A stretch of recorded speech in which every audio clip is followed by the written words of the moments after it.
नमस्कार दोस्तों, स्वागत है आपका एक बार फिर आपके प्यारे से चैनल कृष्णा बॉय पर। तो आज मैं एक नया विषय लेकर आया हूँ, एक नया टॉपिक लेकर आया हूँ जिसका शीर्षक है क्या है हिंदू मंदिरों के पीछे की विज्ञान। हिंदुत्व और हिंदू धर्म का शुरू से ही विज्ञान में विश्वास रहा है और जहाँ तक मंदिरों का सवाल है, ये बात वहाँ पर भी लागू होती है। इन मंदिरों का निर्माण ऐसी जगह पर किया गया है जहाँ पर उत्तरी और दक्षिणी ध्रुव की चुंबकीय मतलब मैग्नेटिक और विद्युतीय मतलब इलेक्ट्रिक तरंगों वेव्स से अधिकृत सकारात्मक ऊर्जा मिल सके। मुख्य मूर्ति को मंदिर के बीच स्थापित किया जाता है जिससे कि गर्भगृह या मूल स्थान कहा जाता है। इस प्रकार मंदिर इस गर्भगृह के चारों ओर बना होता है। यह मूल स्थान ऐसी जगह है जहाँ पृथ्वी की किरणें सबसे ज़्यादा पड़ती हैं। पहले मूर्ति के नीचे तांबे की प्लेट्स लगाई जाती थी जो पृथ्वी से सकारात्मक ऊर्जा को खींचकर हमारे अंदर समाहित करती थी। मूर्ति की परिक्रमा क्यों की जाती है, आइए जानते हैं। पूजा के बाद हम कम से कम 3 बार मूर्ति के चारों ओर घूमते हैं जिसे परिक्रमा कहते हैं, जो हमें सकारात्मक ऊर्जा तथा बीमारियों को दूर कर शरीर को स्वस्थ रखती है। मंदिरों में घंटियों का महत्व क्या है, आइए जानते हैं। मंदिरों की घंटियाँ सामान्य धातु की बनी होती हैं जैसे कि कैडमियम, जस्ता, सीसा, तांबा, निकल और क्रोमियम और मैग्नीज जैसी धातुएं भी इनमें शामिल हैं। इनके मिश्रण से भी एक विज्ञान छुपा है जिस विज्ञान को हम आगे जानेंगे। इन्हें इस तरह बनाया जाता है जिससे घंटी बजाने पर हर धातु की आवाज़ अलग अलग निकले।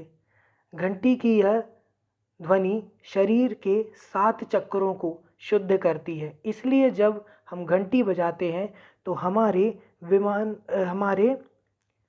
दिमाग एकदम शून्य हो जाता है। इस अवस्था में दिमाग ग्रहणशील और जागरूक हो जाता है। शंख बजाने का महत्व क्या है, आइए जानते हैं। हिंदू धर्म में शंख बजाने का भी बड़ा महत्व माना जाता है। इससे मंदिर की सकारात्मक ऊर्जा भक्तों में कई अच्छे प्रभाव डालती है, जैसे कि उन्हें निरोगी बनाना, उनके रोगों को हरना तथा अन्य बीमारियों से बचाना। ऊर्जा का आदान प्रदान कैसे होता है मंदिरों में, आइए जानते हैं। इसके पीछे भी कुछ वैज्ञानिक तथ्य हैं। जैसा कि जाना जाता है कि ऊर्जा ना तो पैदा की जाती है और ना ही हम इसे नष्ट कर सकते हैं। यह केवल एक व्यक्ति से उसके शरीर से दूसरे व्यक्ति के शरीर में प्रवेश करती है। मंदिर भी हमारे लिए यही करते हैं। वे भी पृथ्वी से सकारात्मक ऊर्जा लेकर विभिन्न माध्यमों से हमारे शरीर में प्रवेश करती है। मंदिरों में प्रसाद वितरण की विधि से क्या तात्पर्य है विज्ञान का, आइए जानते हैं। आपने देखा होगा कि मूर्तियों को एक मिश्रण से धोकर उसका चरणामृत बनाकर प्रसाद रूप में दिया जाता है जिसमें मूर्ति के चुंबकीय भाव मिल जाते हैं तथा प्रसाद में मौजूद लौंग, इलायची, केसर, तुलसी ये सभी चिकित्सीय महत्व रखते हैं। जैसे कि लौंग से हमें सर्दी खांसी एवं बुखार में आराम मिलता है, तुलसी से हमारी खराश दूर होती है तथा इलायची से हमारे अंदर एक फ्रेशनेस बनी रहती है, हमारे माउथ फ्रेशनर कहलाते हैं।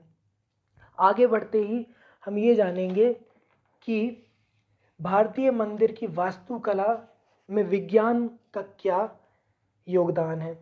मंदिरों का निर्माण गुप्त काल में हुआ था।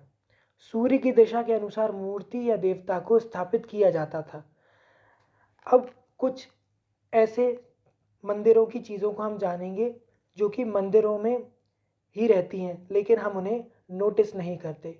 जैसे कि जगती, यह एक उठा हुआ मंच सतह होती है जिस पर पूरा मंदिर स्थापित रहता है। उसका दूसरा भाग अंतराल होता है। यहाँ गर्भगृह एवं मंडप के बीच एक छोटा कोयर होता है, एक छोटा सा हिस्सा मंडप। स्तंभों पर खड़े एक बाहरी हॉल को मंडप कहा जाता है, जो कि सार्वजनिक होता है। यहाँ पर सार्वजनिक अनुष्ठान के लिए इसे प्रयोग किया जाता है। शिखर या विमान, यह मंदिर का प्रमुख एवं दार्शनिक हिस्सा है। यहाँ गर्भगृह के ऊपर ऊंची मीनार या टावर होता है, जहाँ पूर्ववर्ती या देवता संरक्षित रहते हैं। अमलाक, यह एक पत्थर की संरचना होती है जिसे अक्सर लकीरों की आकृति से सजाया जाता है। ये शिखर पर स्थित होता है और कलश भी इस पर रखा जाता है। गोपुरम स्मारक प्रवेश द्वार भी कहलाता है और भव्य प्रवेश द्वार भी कहलाता है, जिसे कि प्रवेश द्वार मुख्य प्रवेश द्वार पर संजोकर रखा जाता है। आगे ही ऐसे वीडियोस देखने के लिए मेरे चैनल कृष्णा बॉय को सब्सक्राइब, लाइक, शेयर करते रहिए और